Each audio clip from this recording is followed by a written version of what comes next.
We left off with 92, and so now we're going to 1993. 1993, 17-7, Brad's senior year, and Chad Getters, Jim Steffes, Alex Luck, Mike Mammon.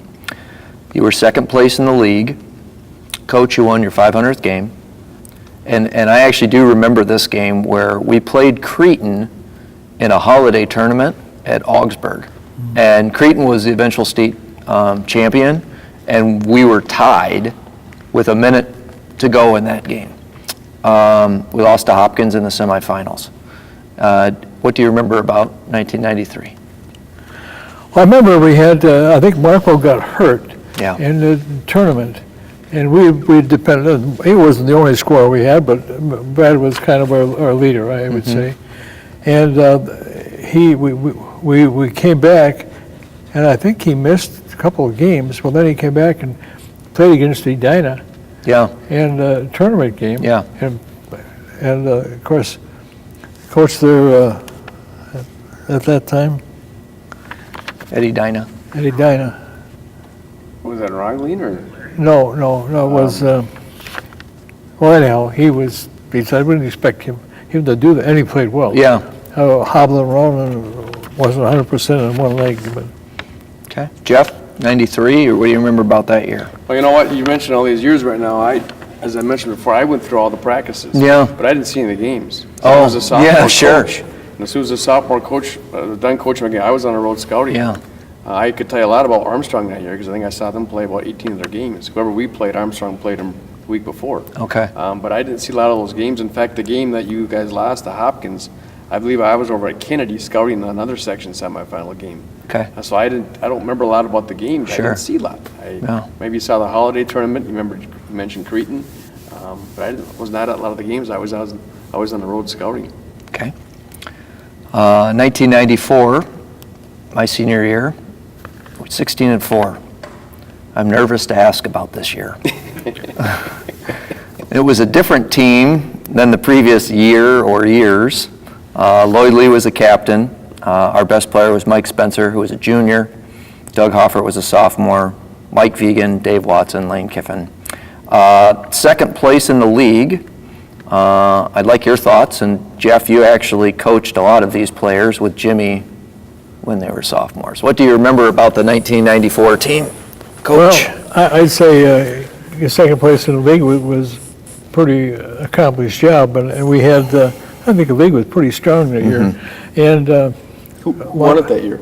Apple Valley. Apple Valley, okay. Apple Valley, right. And, with Zach Goring was their point guard. Right. Okay, I remember all that, but I thought we did very good, and end up, and you were talking about the 90s, and each year we had double-figure wins, and so you graduate a certain amount each year, and yet the next group comes up and fills the void and does well. And that was a group, I think. We had a couple of injuries that year, too. I look back in there, too, which takes away from the game, and somebody has to step up. You met Mike Spencer, probably the most talented kid we ever had in basketball here. Wow, that's a statement.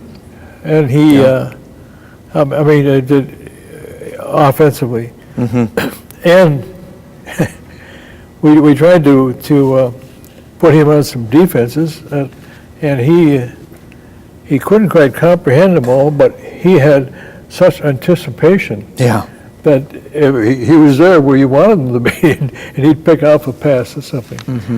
And he'd show you a Division I talent kid. He would show you a different move every week.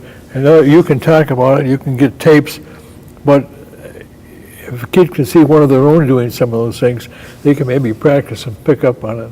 And Mike was that kind of player. Sure. Jeff, I remember that crew? I remember that crew. And I think you always remember that. You mentioned the records and stuff. I don't remember the records. I always remember the team so much more of the kids that were part of the team. And it was a fun crew. We had them as sophomores. I don't know what our record was even as sophomores. Not very good. I don't remember, but you just remember the kids and the different personalities that there were, not only in that group, but every year. And it was fun for us to coach those guys.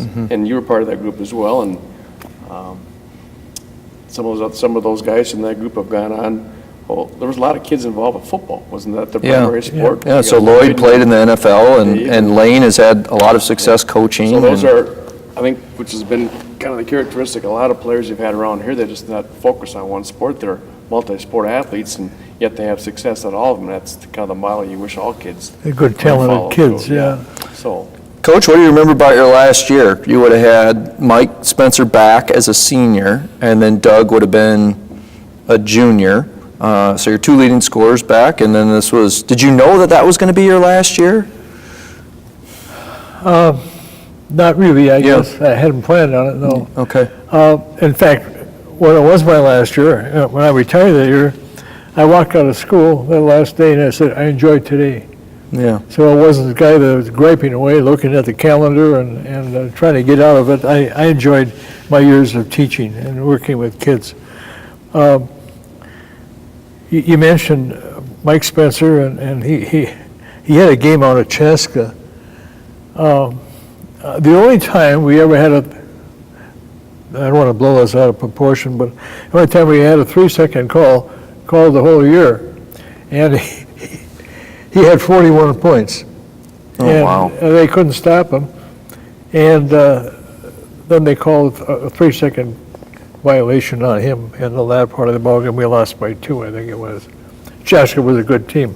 We played very well at Chaska to be in the ballgame like that. But in other words, another good competitive kids again. Okay. Jeff, 95. So you're going to be the head person the next year. Remember anything about 95? well, I didn't know I was going to be the head person next year at that time, but I just, who else was on that team with Spencer? Was that with? So it was so he and Doug were the main two guys. Yep. Okay. And Justin Hall was probably a junior, and Jared Peck, and that was, again, Justin Hall, Jared Peck, two football players who had good college football careers, one of them in the NFL. Played in the NFL. Multi-sport athletes, and again, I just remember those kids from practice. I don't remember a lot about the game because I still was out on the road scouting during the varsity games. But you mentioned the two offensive players, but Peck and Hall were good athletes and contributed, and probably could have contributed a little bit more had they been given more offensive. We never really any year said, okay, you're going to be our scorer. It would just hopefully the thing just happened that way, and they would take over, which they did. Okay. One of the things that has changed tremendously with basketball is AAU. And I'd like to just hear your thoughts about AAU and how it's become kind of a year-round deal. Well, I think it's kind of a two-headed monster. It's been good. It's been giving kids an opportunity to play year-round. And I hope they don't kids choose to play year-round, dropping out of other sports. But it's also an opportunity where kids, they play. They play. There's not a lot of structure, not a lot of practice, and the development and building of fundamentals. And during the course of a season, you have, at least we always have 2 or 3 practices before every game. Now in AAU, you may have 2 practices a week, and then you have 4 or 5 games in a weekend. It's just flip-flopped. And then we get these kids back in the high school year. We're working till Christmas time to break a lot of bad habits that kids have formed. Yeah. And I'm not saying AAU is 100% bad, because giving kids an opportunity to play against some talent, some go across the country and play different. Yeah, that they normally wouldn't have that opportunity. Yeah. But not a lot of structure to it. And I coached AAU a couple of years and just realized during the course of those 2 years I coached, very rarely did we ever have our entire team at a single practice. You had 9 or 10 guys on your team. You may have 8, you may have 7. And how much consistency, how complicated are things, or not complicated, but how sophisticated are things if you not have everybody every practice. So you just go and you go and you play. When did it come? I think early 90s? I was going to say, Coach, about 25 years ago. Okay. We were practicing here one Saturday morning, Uh-huh. and Jake said, "You read the paper this morning?" And I said, "Oh, yeah, I did." Checking scores. You see, you're going to have an AAU program. And he said, "I don't know whether I like that or not." And I said, "I don't think I do either." Because exactly what we thought, the bad thoughts we thought about have happened. And I think you look at the caliber of basketball in the state now compared to prior Yeah. AAU, it's much better. Okay. But you say the habits are picked up and the problems that come along with it, like you say, you have kids and some basic fundamentals that you like to stress so much are really lacking. And all I do is, here's the schedule, we'll practice one day and then we'll play 4 games or something like that.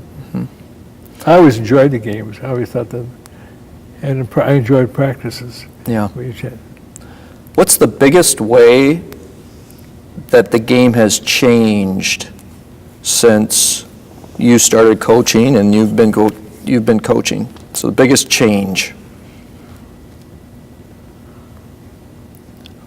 Well, I think tempo of the game has changed an awful lot from when I first started. Maybe 3-point. 3-point Shot? Yeah. Well, let's see. The game is much quicker. And, okay. and our state high school league has kind of kept on pace with the changes that are happening on the national level. We're one of the only few states that still play halves.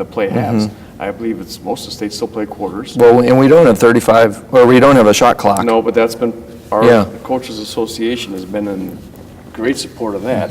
But again, I guess it's been voted down by administrators throughout the state high school league, and I guess how can you warrant paying a person to run the clock and the facilities to put a clock in when you're cutting teachers' salaries and Yeah. so forth, but it's part of the game that, I don't know how often a shot clock will go off in a high school game, but our state is trying to keep up on par with the changes that are happening on a national level, so. One thing that's bothered me about the whole thing is that prior to AAU stuff, every kid that played on every team had the same area code.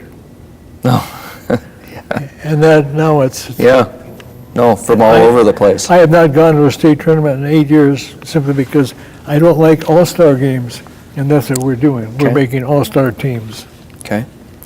So if you could change, that's a good lead in here. If you could change, right, 2 rules about the game today, right? The Minnesota High School League, they said you could change 2 rules. What rules? Well, he's working with it now, so I'll let him. What would you change? Well, as far as the game or the policies surrounding the game, or it doesn't matter? It doesn't matter. I don't like that open enrollment. Yeah. That open enrollment thing. It's these kids develop a lot of friendships during the summer, and they want to play with each other in the year, and it's a high school game. It's a community game. I strongly believe you end up playing with your kids that you grew up with. Yeah. If somebody moves in from a different state or something like on those lines, but just to have somebody transfer schools because they want to play on that team, I think that's wrong. Yeah. And no allegiance to any school or town or community. No. It's happening in the pros now. You don't give me what I want, I'll pick up and Yeah, go. you have super teams. Yeah. No. What does high school basketball have that college or pro basketball doesn't have? I don't know about again, I don't care too much for the NBA game because win or lose, the athletes are still winners. They're walking off with a pretty good paycheck. And I like watching all high school sports because the kids are playing for the sheer enjoyment of the game and sheer enjoyment of participation. And you really see how much it means to a kid when their season ends. They walk off the floor with tears in their eyes. Yeah. And you very rarely ever see that in a professional sport. The team loses and they don't have tears in their eyes very often. It's because they're still a winner, at least financially. And the college game and the high school game they're playing for the pure enjoyment of participation. Okay. Now, Jeff, you work with players a lot of times year-round. You're doing stuff in the summer. Coach, do you think you would have liked that? Well, I worked in basketball camps. Yeah, So- no, I meant specific to the Jefferson guys, if they were here, Well, every week. Would you have wanted that? I always wanted the kids to have summer to do what they wanted to do. Okay. They wanted to play baseball, they wanted to play basketball. I did start along with Lloyd Holm, gosh, after this school opened, junior high traveling league. And so he coached them, and I What year was that? In the 70s? 70s, yeah. Okay. And we would take, we'd get the gym. We'd probably go 3 weeks here, and then maybe 2 weeks here. And then we'd go to St. Louis Park, Hopkins, I think, and a couple Yeah. others. But we had, just to get the junior high kids acquainted with the high school.